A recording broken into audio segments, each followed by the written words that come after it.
Hey, everybody, Dr. Grant here, and today we are going to be talking about the best supplements I use for ADHD burnout. So go ahead and put in the chat if you are experiencing ADHD burnout. If you are mentally and physically drained because of your ADHD and it's just keeping you incapacitated. So go ahead and put it in the chat and let me know, or put a hand raise. Let me know in the chat. So when it comes to ADHD burnout, I'm going to give you 3 case scenarios, real case scenarios of when I work with patients, when I work with adults with ADHD, especially when they're dealing with ADHD burnout. And so the very first scenario is, now go ahead and if you put number 1, if this is something that you is that you are, the medications have worked for you, but still feel stressed, overwhelmed, and feel like something is just lacking. Go ahead and put number 1 if that is you. So just like my patient that was going through this, you have to look at more in depth of really what is going on than it just being a medication situation, because dopamine might be the issue, but there could be other different things that could be out of balance. It could be different amino acids. It could be cofactors that are off. That could be the issue, multiple different things.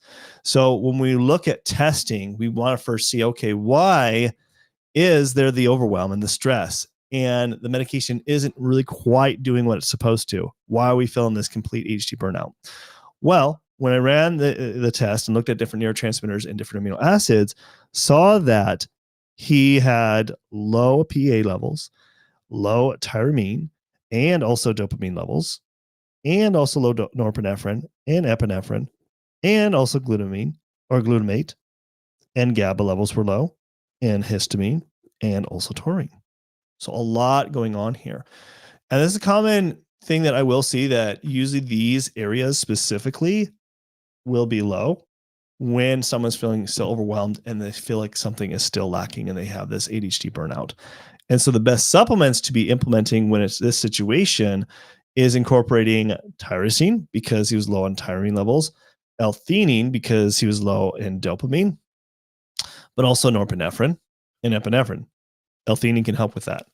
The other thing here too is adding DL-phenylalanine is a great supplement for someone with ADHD, especially when you're dealing with burnout, because a lot of times I will see this being low, phenylethylamine. So phenylalanine needs to be implemented to help with the whole dopamine process. Another one that's really important is B complex, because there's a lot of different B vitamins that help a lot with this whole dopamine pathway. And then another really big one is called Dopa Boost. Now, why I like Dopa Boost is because it has L-Dopa in it. It also does have N-L-acetyltyrosine in it. And so then that's a better form of taking. So those are some of the best supplements I've found for case scenario 1. So if you're number 1, let me know in the chat.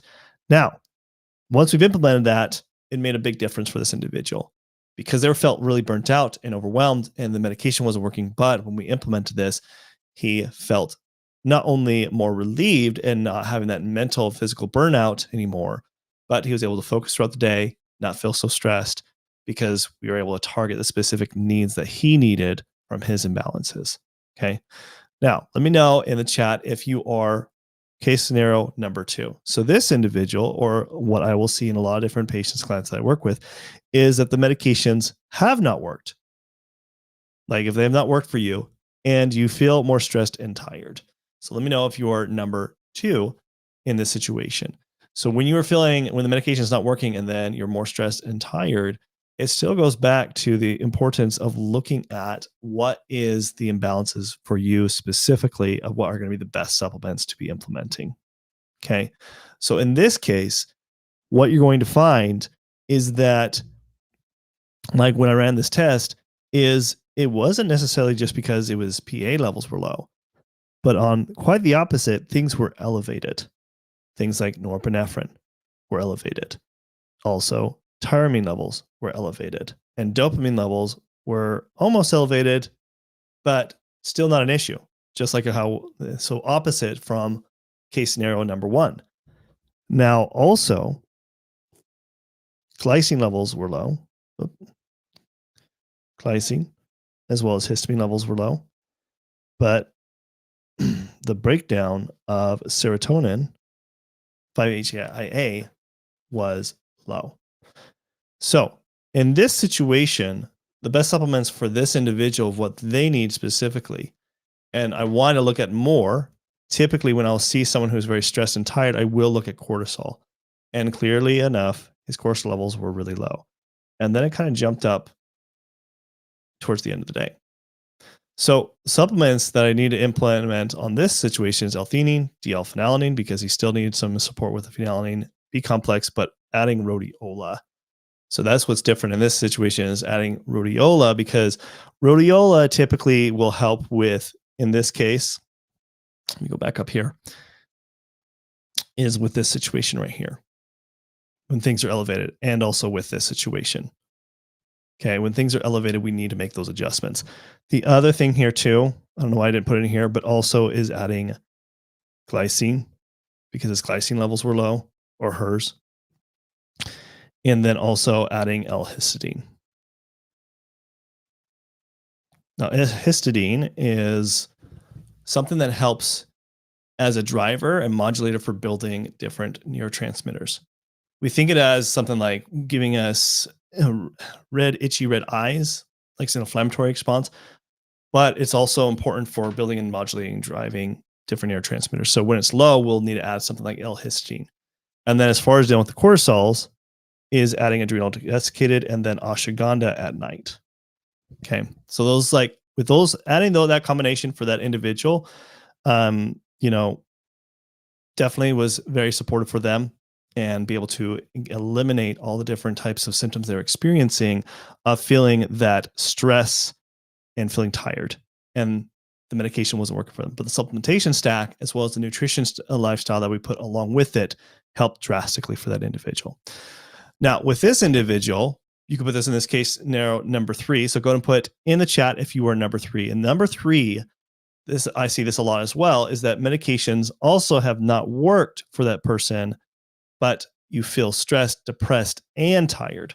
So the depression is part of it, also stress and tired, where you feel completely burnt out with your ADHD because there's also depression, low energy, and stress. So let me know if you're in that situation.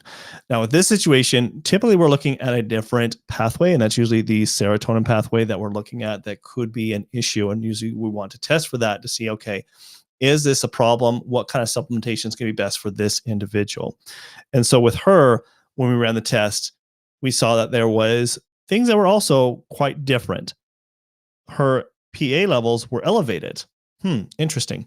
Typically, this going to be happens when someone's very stressed, depression, and also feeling tired. A lot of times their digestive system is not working great, and so they're not utilizing, bringing down their phenylethylamine levels. So that tends to be a problem. But also her dopamine levels were elevated, and you'll feel stressed and tired.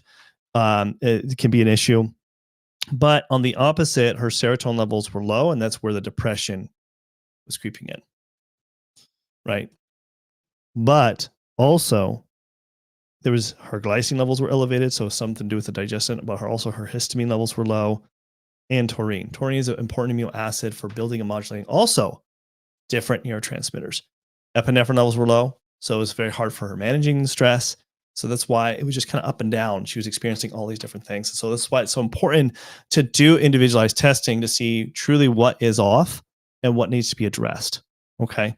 So what kind of supplements do we need to do for this situation? So for this situation, because we're dealing with the serotonin pathway, there's a few things that are really good to incorporate is L-tryptophan and 5-HTP, because they directly help and increase serotonin, right? You can see tryptophan and 5-HTP right there. So directly helping and building serotonin. But also is adding L-theanine. Now this thing that's why I like L-theanine a lot is because L-theanine will help improve levels when they're low, so like serotonin and dopamine, but also will help lower it when they're elevated. So remember, her levels were high with dopamine and her serotonin levels were low. So it's like, ooh, would L-theanine throw that off? No, it's a great modulator, and it balances. So it helps bring it into that balance, whether they're low or high. That's why I really like L-theanine a lot. Okay, so that's why I still used it. Using B complex, because there's different B vitamins that are required for helping making also serotonin. The other one is also vitamin D. So you see, vitamin D is also another cofactor from taking tryptophan to 5-HTP and then of helping improving serotonin levels. She also was low in vitamin D levels. So that's another reason why we put it in there. But it's also another cofactor for helping building a lot of these different things. So these are definitely supplements that I will see that need to be a combination. But I also will still, even when someone still feels tired, I do typically want to see what are their cortisol levels at.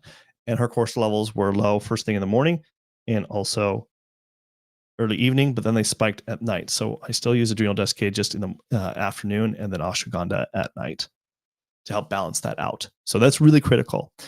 But there's one other thing that also that need to be checked because there was also some mood changes too that she was experiencing. So I wanted to look at hormones to see if that could be also a possibility of contributing to the stress and the depression and feeling tired and the complete ADHD burnout.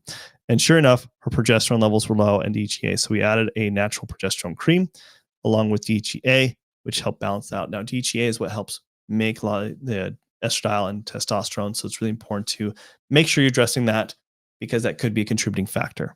And once we did that, it was like a night and day difference for her where she felt more relaxed, not depressed. She didn't feel stressed. She was able to think clearly more and her energy improved and she didn't have that, mental ADHD burnout anymore. So, but it's more than just supplements. So I know that like the live stream, we're talking about like the best supplements, but those are like the best ones I've seen within those scenarios that I use over and over again. Now there's always variances of other different stacks, and this is going to be by individual basis. But like I'm showing you the ones that I commonly see that I tend to recommend based off of these case scenarios. Now we do lots of other different lab testing that we usually need to add other stacks along with that, but I was showing you what you can see that I commonly will recommend with those different case scenarios. Now, as far as nutrition comes, it's important to understand that supplements are a great stepping stone to get things going, especially at a high dose to change the body chemistry, but food needs to be the medicine. Food needs to be something that we transition to relying more heavily on and lifestyle change. So with the three different scenarios, like obviously eliminating stressors is a huge important piece to all of this. And why that's important is because if we have stressors, it's going to sabotage a lot of our treatment plan. So if we have in a stressful environment at work or at home, relationships, we need to start working on that or get rid of them if we are going to allow our body to heal. Exercise is always really important too. If we're stagnant, it's very difficult for the body to heal. So that's always really important. Now, as far as food comes, if you were scenario number one, what I had to do with this patient, it usually typically requires a higher protein diet and also vegetables. Like those two are like the bread and butter that you need to be incorporating more of because of the deficiencies that were in case scenario number one. Now, case scenario number 2 and 3 are very similar with some nuances, but for the most part, you want to be incorporating more of a complex carbs and higher protein and healthy fats and veggies. Okay. Now, another thing, obviously, a lot of people with ADHD, they need some good ADHD coaching to be able to help them keep them accountable. But those are the things that really are required along with making your supplements work is you've got to incorporate the right foods, lifestyle changes in order to get true change and transformation to have the optimal focused mind that you want with your ADHD brain. Now, I just wanted to kind of ask a question. Would you guys be interested in finding out this information for your own ADHD? Because I'd love to help you out. Because what it does, it requires further investigation. As you saw with these 3 different case scenarios with my patients and clients, is that it requires that further investigation of what labs need to be implemented to understand the root cause of your problem. And so what I'm offering is a focused mindset strategy session. And basically, it's just a strategy session with me. It's a 45-minute one-on-one personalized strategy session. Normally, for my hourly rate, like 45-minute, like it's $750. But, for your first consultation, what I do is I do cut that price and only charge it for $297. So over $400 off to be able to have a consultation with me where I can actually spend time with you to look over your medical history. You'll fill out a questionnaire where I can actually get really in depth in your medical history to see what are the holes and the things that have been missed with your other doctors that help to understand the root cause of your problems, to identify the root of your ADHD situation, and also identify what would be the best labs to incorporate to identify those root problems. And then, of course, having an action plan that finally you can actually have a more optimal focused mind with your ADHD brain. So I'd love to help you out. So all you got to do if you are interested is you just got to click on the link right here in the description below. Sorry, not right here, but in the description below. You'll come right here, fill out your information to purchase. Then this is really important. Once you have purchased, you still need to book your appointment. Just because you purchase doesn't mean your appointment's booked. You still got to schedule it. So you got to click this button and then, select the practitioner. So we do have other health practitioners, health experts. But if you want to be seen by me, select my name, pick the date and time, and then you'll come here, fill out your information. And then this is also very important is once you have finished, you'll come to this page and please check your email to make sure you got your confirmation of your appointment. Also, before the call, make sure to activate your Practice Better account. Also, make sure you fill out the client questionnaire. This is the very thorough questionnaire that I send to you that needs to be done before your appointment. At least a couple days helps me to look over everything. And that way I have a chance to really assess and put together the action plan as well as what labs we're going to do. That way it gives me some time. So please do that at least a day before. And then upload. You don't need to upload any labs per se, unless it's been the last year. I know I said 2 years, but in the last year. And these are just standard labs that you maybe have done with your doctor. That's not a requirement. And then block out 45 minutes to an hour. Sometimes we need to go a full hour depending on the questions you do have. So please block out the full hour. And then do show up early. I give you about a 10-minute grace period. Otherwise, I have to mark it as a no-show.